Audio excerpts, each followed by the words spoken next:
burpees yesterday. They're not for everybody, or like for most people. They're pretty awful. We didn't have to do them for that long. Okay, so today we're going to do it slightly different. We're going to work through 4 movements and hold the poses for a little bit longer. Okay, so let's get cracking. We're going to start with what we finished with yesterday. So that was our puppy pose. And so if we get into our tabletop pose here, and we let our feet go out behind us, let's make sure that our hips are above our knees. And then what we're just going to do is walk forward with our hands, keeping our hips above our knees, and then we just hold here, okay? So we just let our forehead melt into the mat, and we just feel this stretch.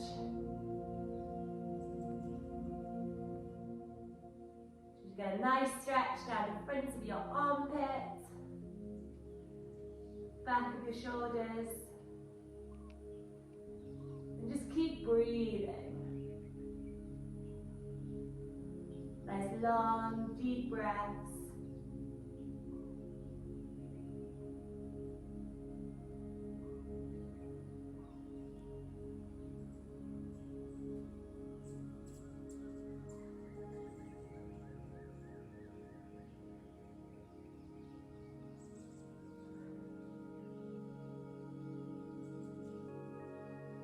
If you want to make this stretch slightly different, you can bend your elbows, keep your elbows on the mat, and put your hands, interlace your fingers and put them behind your head.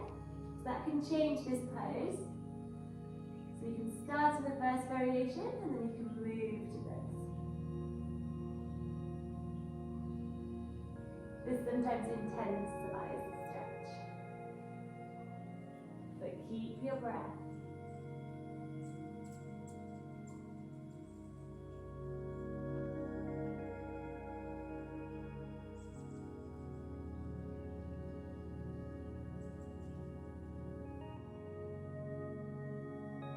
Okay, so from here, we place our hands onto the mat, and we're going to go to downward facing dog. Okay, so we're not going to stay in this down dog, it's just so we can move into the next position. So we're going to take our left foot behind our left hand, like this, and then we're going to let our leg go parallel to the shorter edge of the mat. Okay, so you might need to reposition your leg. If you need to, your right leg will go out behind, stay with your toes pointing back. Then you push your hips deep and push into this stretch here. So your heart goes forward. We're just going to hold this stretch. So we want the lower part of your leg parallel with the mat. Hips pushing down and forward. You should really feel this stretch through both of your hips. Your left hip round the back and then your right hip down the front. That's it, so heart forward, drop those hips. Shoulders down and away from your ears.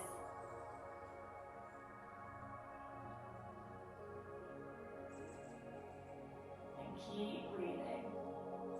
Then you got a few more seconds here. So we can do a minute on each leg.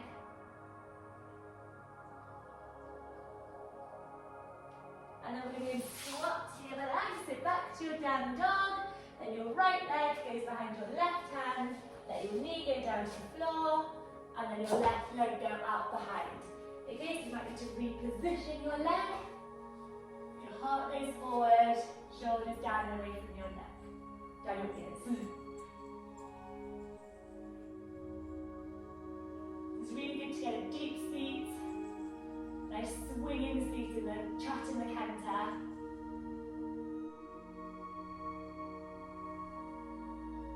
It also helps you get a calm, steady lower leg. Because our hips go better with the horse, our legs will stay still. So keep breathing into the stretch. Your hips might be able to get to the floor, so sink them down low. Couple more seconds here. Heart forward, shoulders down and away from the ears.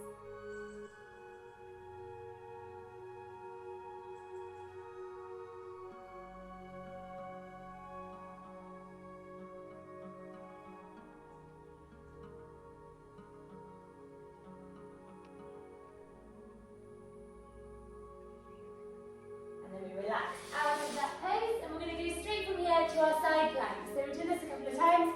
You can either be on your elbow for this, you can have your right knee bent and your left leg out flat and we lift up. If you want to make this a bit harder, you can have your right leg in front of your left and you lift up.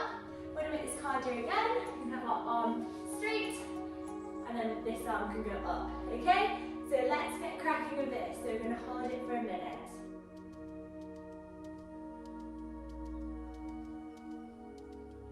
Keep your hips up.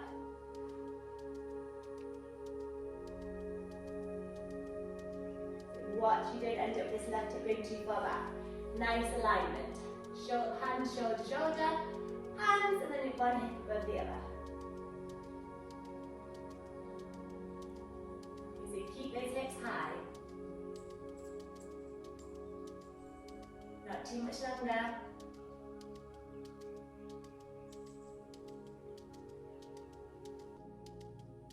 And then relax out of it.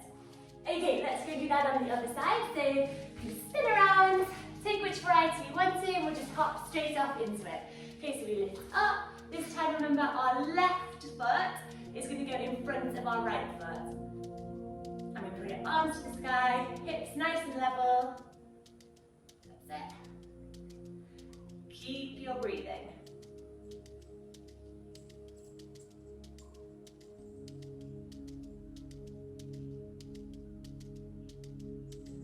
Nice, calm and relaxed breath. Keep your hips up. We're not here for too much longer.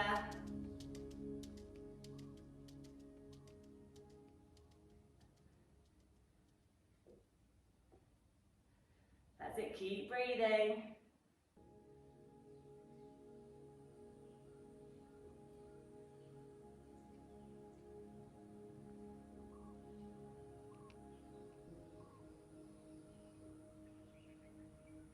And then we relax slowly down after it. Okay, so from here we're going to go into a wide-legged child's pose. So we've done this before, there's different variations that you can do it, but we're just going to do the normal one and we're just going to stay here for 2 minutes. Okay, so a nice deep stretch for your hips and across your back. Okay, so let's widen the knees, big toes together, stretch forward, and relax into it. So fold forward. That's good. Forehead's on the mat. Shoulder blades down and away from your ears. And just allow your seat bones to sink onto your heels.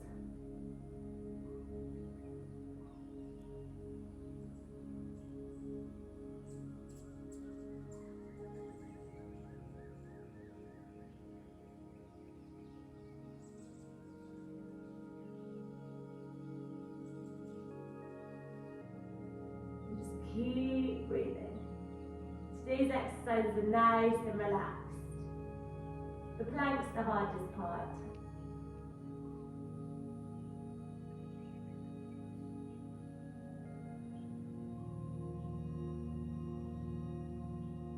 If you want to, now that you've been in this stretch a little while, you can start to widen your knees a little bit more if you can. So just widen a bit more and then fold forward.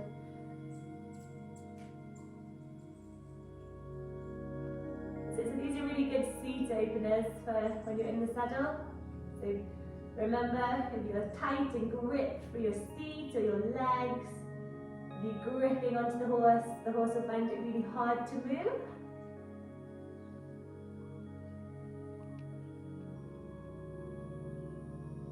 I always think of it like if you are having a piggyback.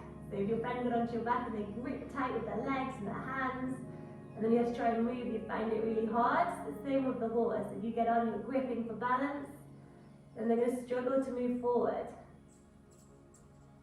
So to be as loose and as flowing as the horse as possible is the aim, and these exercises will help you achieve that. But hopefully they will.